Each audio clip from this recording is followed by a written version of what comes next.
a Bíblia não nos fala isso, mas nós temos a certeza, porque se cada um de nós fosse marcar o umbral de nossas portas com sangue, nós estaríamos pegando o sangue do Cordeiro, colocando em algum pote, alguma tigela, e estaríamos fazendo este movimento. Marcava aqui e marcava aqui.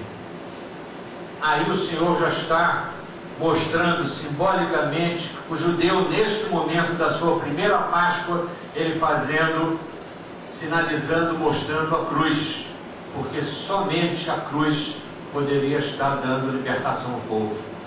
Jesus, que viria muitos anos, muitos séculos depois, já estava sendo sinalizado naquele momento, naquele cerimonial, como sendo o Cordeiro Pascal, que mais adiante iria estar libertando.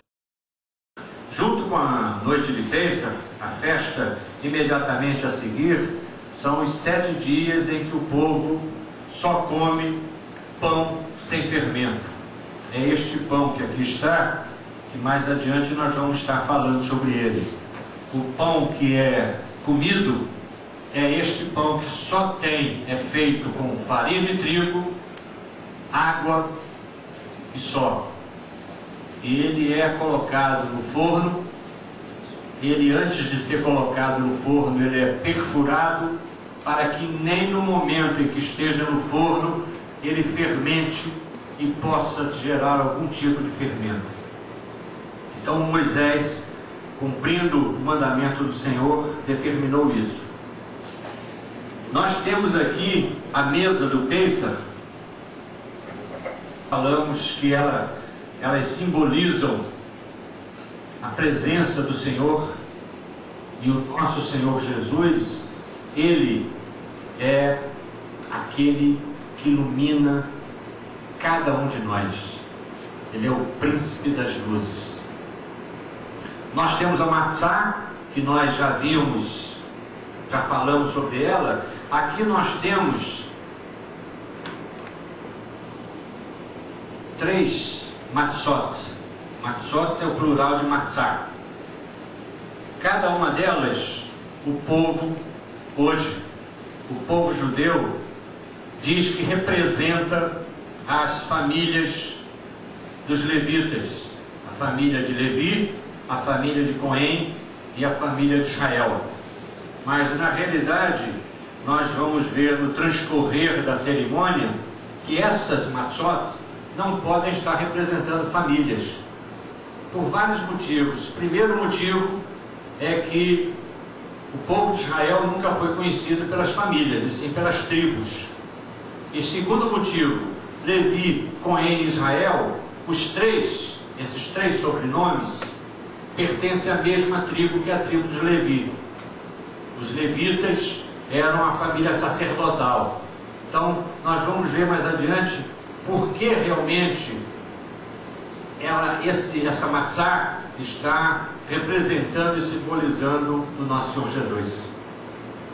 Além disso, nós temos aqui um guardanapo, que deve ser um guardanapo bem grande, que será usado posteriormente durante o momento litúrgico desse matzá. Vinho, preferencialmente tinto. São 4 taças. Cada taça tem um significado, que nós vamos estar falando sobre ele, e mais essa taça extra grande, que é a taça de Elias, porque a Escritura nos diz que quando o Messias estivesse voltando, que Elias viria anunciá-lo.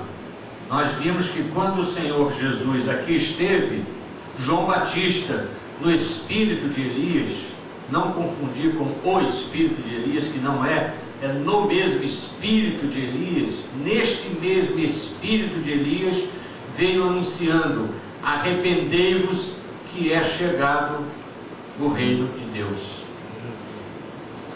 Taças, já falamos sobre elas. A taça de Elias,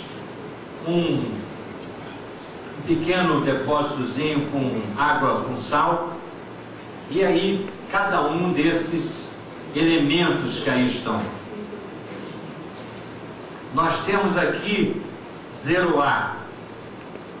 Zeroá é um osso queimado que simboliza o Cordeiro Pascal, porque no passado, na época do sacrifício, o Senhor ordenou em Levítico que fosse um cordeiro para cada família, e esse cordeiro teria que ser queimado ao fogo e o queimar até os ossos.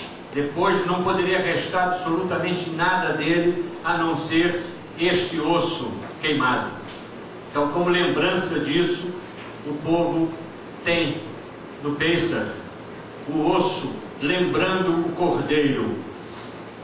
Nós vemos aqui nesse momento que o cordeiro já nos aponta para o nosso Senhor Jesus, que foi o último cordeiro, foi o cordeiro definitivo, porque o cordeiro, o animal propriamente dito, ele não apagava os pecados, ele encobria os pecados, tanto que a cada ano tinha que se fazer novo sacrifício, novo cordeiro, para quê?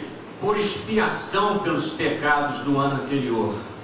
E quando o Senhor Jesus veio, morreu na cruz e ressuscitou, definitivamente foi feito o livramento. Todos os pecados foram de vez apagados por todos aqueles que o receberam como sendo o remidor. Amém? Um outro elemento é o Betsá. Betsá é um ovo cozido, que é um elemento, um alimento que está presente em quase todo o ritual judaico.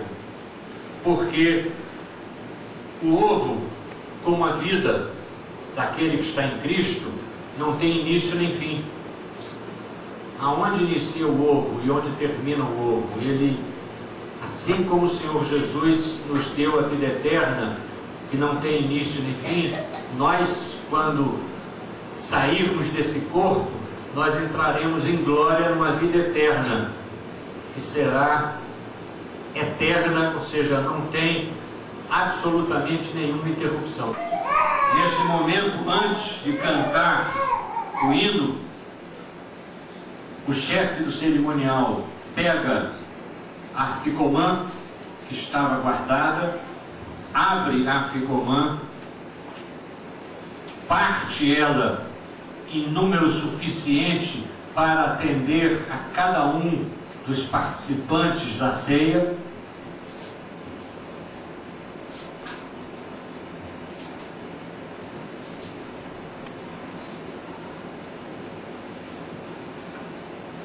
Cada participante pega um pedaço, come, e depois disso não come absolutamente nada.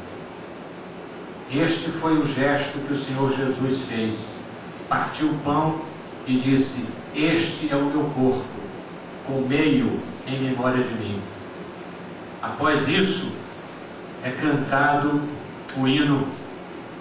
O Senhor Jesus cantou o hino e nós vamos fazer a mesma coisa.